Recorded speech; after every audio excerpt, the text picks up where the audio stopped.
قادر مطلق ہے، مختار کل ہے، رب کائنات مالک ارض و سما، کسی کے بالکل محتاج نہیں۔ ہم محتاج ہیں اللہ کے، ہم محتاج ہیں رب کائنات کے،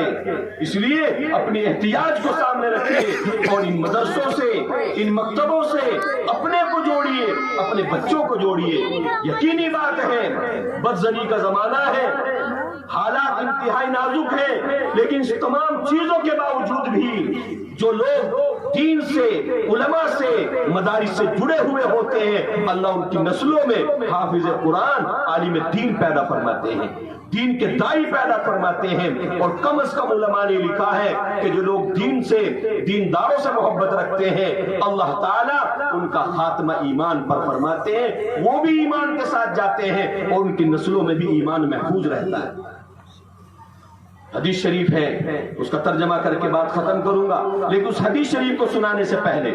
یہ جو مجمع یہاں تشریف فرما ہے، رب کائنات آپ حضرات کو ایمان و اعمال کی دولت سے سرفراز فرمائے، ہماری اور آپ کی نسلوں کو اللہ تعالیٰ دین کے دائی بنائے، ایمان کے سپاہی بنائے، ہم اور آپ ان مدرسوں کی ضرورت کو محسوس کریں کہ ہاں یہ مدرسے امت مسلمہ کی ضرورت ہے، ان کو آپس نہ سمجھیں۔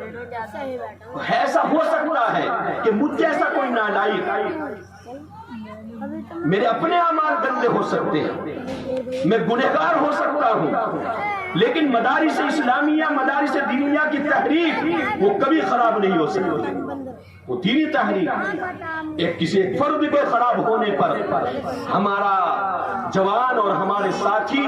جو عام زبان کھول کر کے کہہ دیتے ہیں، اپنی زبانوں کو احتیاط کے ساتھ چلائیے۔ حدیث شریف میں آتا ہے کہ بعض مرتبہ انسان کی زبان سے کوئی ایسا جملہ اور لفظ نکلتا ہے کہ اگر وہ کسی دریا کے اندر ڈال دیا جائے، سمندر کے اندر ڈال دیا جائے، پورا کا پورا پانی اس جملے کی وجہ سے کھارا ہو جائے گا، پورے معاشرے کے اندر آگ لگ جاتی ہے ایک صرف ایک جملے کی وجہ سے۔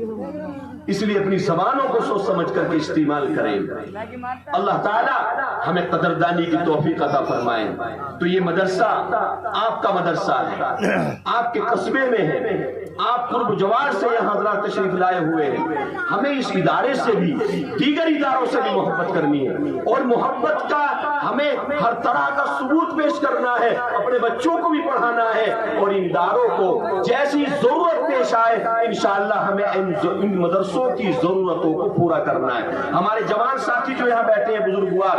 اور ہمارے اللہ نے جن حضرات کو خوب خوب عطا فرمایا، میں ان سے عرض کر رہا ہوں، ایک نسخہ ہے، اس کو استعمال کیجیے۔ اللہ تعالیٰ کتنا نوازیں گے آپ اندازہ نہیں کر سکتے،